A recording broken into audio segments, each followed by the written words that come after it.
It's been a long journey home for one Montgomery County family as they fought for more than 4 years to adopt their daughter from Ethiopia. Tom and Whitney Blazak were put off, lied to, even stolen from. But finally, the newest member of their family is home. WSLS 10's Bethany Teague has their story. It's the moment she thought would never arrive. It's like my wedding day, like happy, excited, nervous, anxious, elated. Oh, there he is.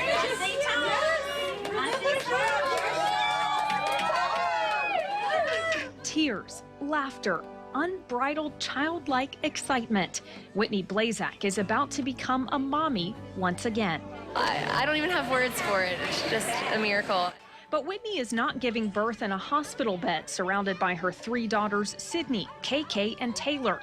Instead, these 4 are waiting on pins and needles in the Roanoke Airport for husband Tom to bring home the newest member of their family all the way from Ethiopia, 10-year-old Tigist.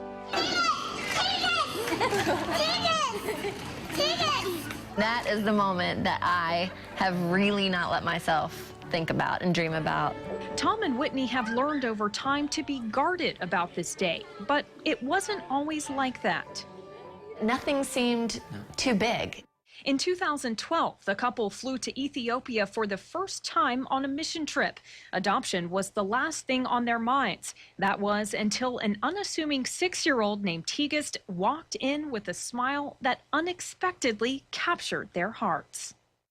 Then she just came over to me and climbed up on my lap, and we were just singing. And of course, she didn't speak our language, but she just stole my heart immediately. The Blazaks began to ask questions. They learned both of Tigist's parents were dead. She was living in a village called Cora. It's made up mostly of societal outcasts who survive in a trash dump, a place where death and decay is all too familiar. We learned a little bit more about her situation, and really it was so desperate.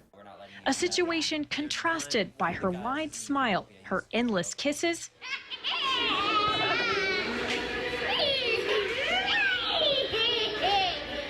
and the sweet music of her laughter. To them, she was irresistible. Tom and Whitney knew they wanted to act, but how? All they knew was that when it came time to kiss goodbye, their hearts hurt. She said to us, "When are you coming back?" And right there, we kind of knew that we had to do something. It was then they decided they would come back, but the couple was scared, unsure if they would return to the same connection they once shared with the young orphan. Is she even gonna remember me? Did I make all this up in my head? The couple would find out 2 years later. She sees everybody and she's like looking through the crowd and just like makes a beeline to me and jumps in my arms. I remember just closing my eyes and feeling like I was hugging Sydney, like it was my daughter in my arms. Their hearts were unshakably bound. But as these hopeful parents would soon discover, bringing Tigist home as their legal daughter would not be so easy. The Ethiopian adoption process would be one full of pitfalls. We had been burned by a lot of people that we thought we could trust. The Blazaks teamed up with their first of what would be 3 adoption agencies. They expected to have Tigist home in a few months. Until they had official custody, they weren't allowed to put out her real name. So they called her Hope for the time being. Little did they know just how much hope they would need. Our first agency said they would work with us, and then they changed their mind. And a year later. That agency told Tom that if another family met the requirements more quickly than his family did, they would give Tigist away to someone else. And we just said, that's not going to work.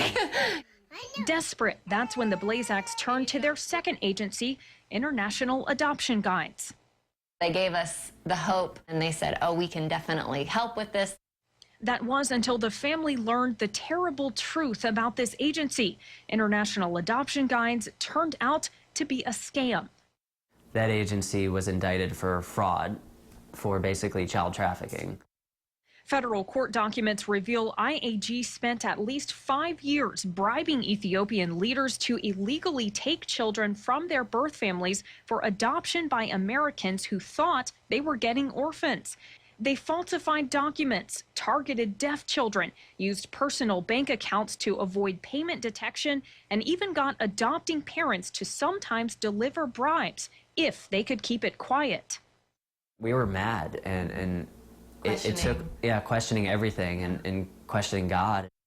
The Blazaks had given IAG $8,000. That agency grossed about $1 million a year thanks to its fraud. But when the agency was exposed, the Blazaks lost everything. We were crying. It was horrible. I never want to have to do that again or feel that again. Bewildered, brokenhearted, and beaten down, the Blazaks were told all U.S. adoptions from Ethiopia had been shut down because of the scandal, with no assurance it would ever reopen. But Whitney wasn't ready to give up yet. It felt like we just left Sydney in the trash dump. People told me that I couldn't get to her. I would say, nothing is going to stop me. The Blazaks chronicled their journey to bring hope home on a blog called Relentless Love. In the meantime, they felt they were surviving as an incomplete family, one day at a time. We would just have a daughter in Ethiopia, and that's how we would live. For 2 more agonizing years, they longed for hope, their name for Tigist, clinging to every picture, every video, every sound they had from her half a world away. Yes. In the midst of every joyful family moment back home, their hearts broke, believing their other daughter was growing older without them, and they couldn't tell her why. I think about her a lot at bedtime, you know, when we're tucking the girls in. A bed they had set up for Hope remained empty night after painstaking night. I felt like I couldn't fully enjoy everything because we were always missing her. But true to their motto, these parents' love was relentless. We cry and we pray and we hope and we keep trying. The fight continued. The fundraising pressed on. Support from family and friends poured in while the Blazaks worked through yet a third agency to bring Hope home. Then, after 4 years and 2 months, the call came through. I just think I lost my mind and I started jumping around like a fool. They had been given the coveted green light. It was time for Tom to go get their girl.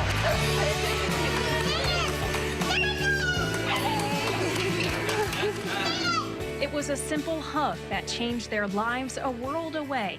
And now a hug to start their lives together. A meeting 4 years in the making. KK, look. Still can't believe it. I think I'm just going to stare at her for the rest of my life. She's a different color. She's in a different country, a different culture, doesn't speak my language, but yet that laughter, that enjoyment is still the same. A family made whole by unwavering faith. We had been lied to, we had been stolen from, we had trusted people we shouldn't, but we knew that God was faithful. Relentless love. Do you love Tigist? And of course, Finally. a whole lot of hope.